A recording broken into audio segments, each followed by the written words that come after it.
சமையலறையில் நான் உப்பா சர்க்கரையா?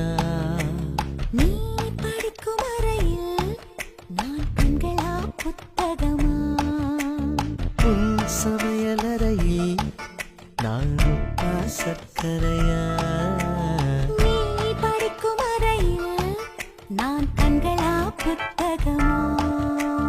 நீ விரல்கள் என்றால் நான் நகமா மோதிரமா? நீ இதழ்கள் என்றால் நான் முத்தமா புன்னகையா? நீ அழகு என்றால் நான் கவியா ஓவியனா? உன் சமையலறையில் நான் உப்பா சர்க்கரையா?